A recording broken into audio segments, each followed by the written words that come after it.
प्रश्न क्रमांक 2, वाघावर सध्या कोणाचा कंट्रोल आहे हे अस्पष्ट आहे.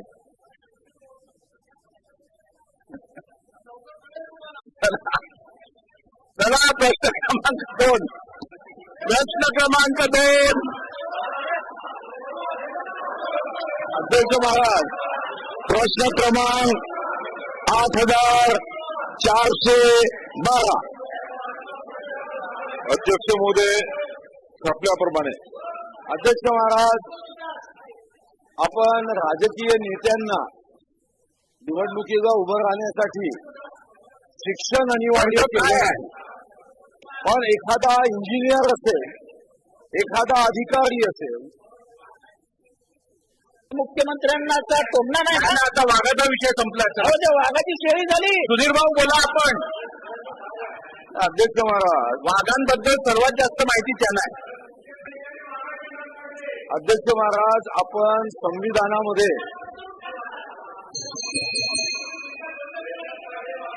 खाली बसून बोलू नका.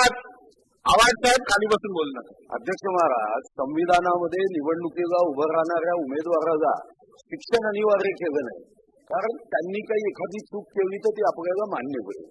पण अधिकारी, इंजिनियर याची निवड करताना अध्यक्ष महाराज, आपण एखादा इंजिनियर निवडताना तो नॉन मॅट्रिक असेल तरी त्याला इंजिनियर म्हणून जबाबदारी देत नाही. जबाबदारी देताना माझा स्पेसिफिक मंत्री महोदयांना प्रश्न आहे की त्या इंजिनियरनी एखादं काम करताना ते अचूक करावं, योग्य करावं, जनहिताचं करावं, जनतेला त्रास न होणार करावी ही अपेक्षा आहे.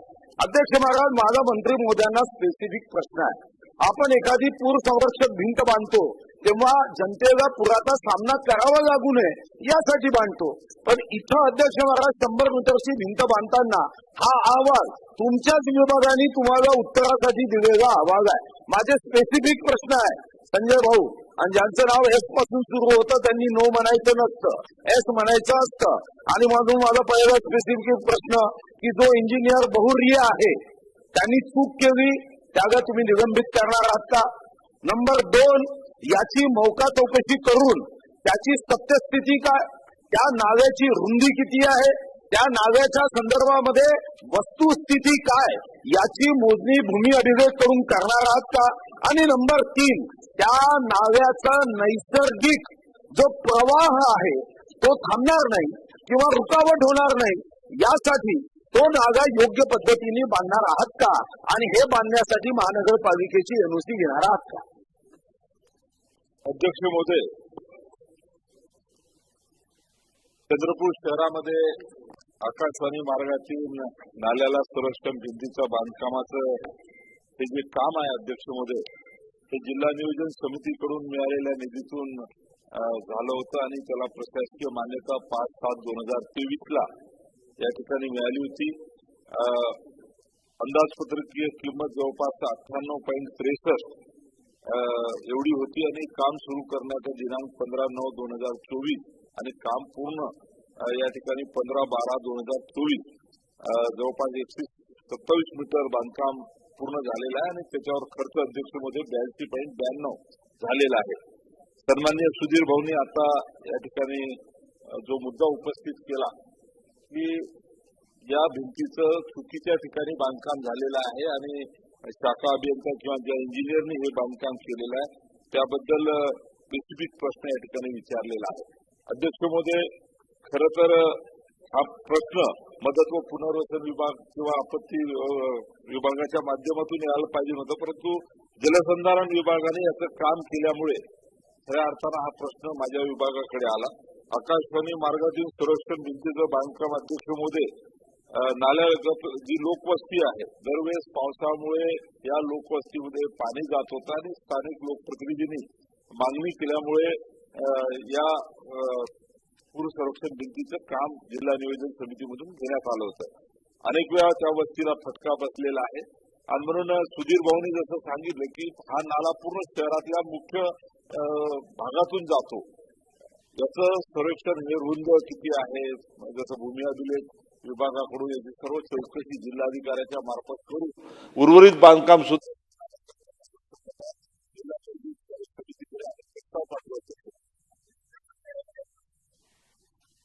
नाला जितका रुंद होता तेवढाच राहील याची काळजी खबरदारी शासन घेणार आहे.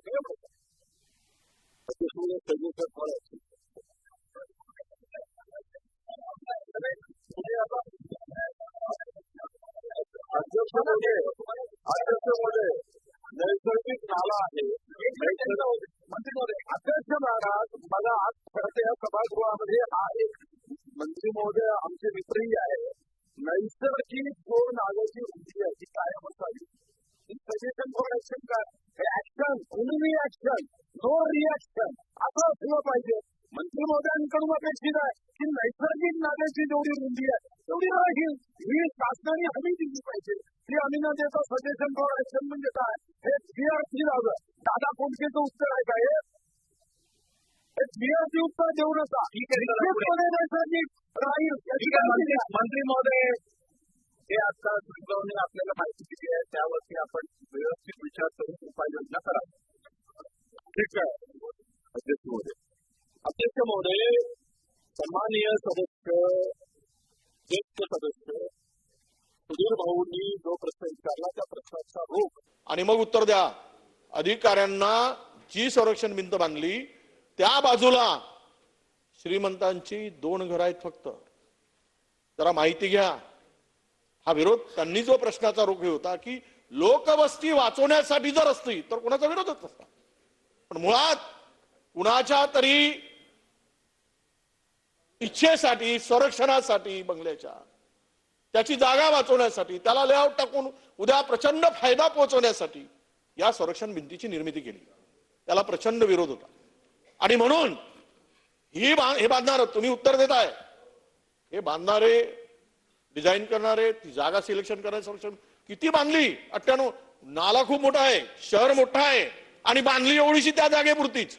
जेवढी एका गटाची जागा आहे तेवढीच वालबटकावून बांधली. अध्यक्ष महोदय, तेवढंच प्रोटेक्शन. ते काही बोलताना सुधीर भाऊंना मर्यादा आहे. त्यामुळे माझं एवढंच मत आहे की या संदर्भात अध्यक्ष महोदय, या संदर्भात ते बांधकाम चुकीचं झालेलं आहे, पूर्णतः चुकीचं झालेलं आहे. एका व्यक्तीला त्याच्या जागेला संरक्षण देण्यासाठी हा 98 लाख रुपयाचा खर्च करण्यात आलेला आहे.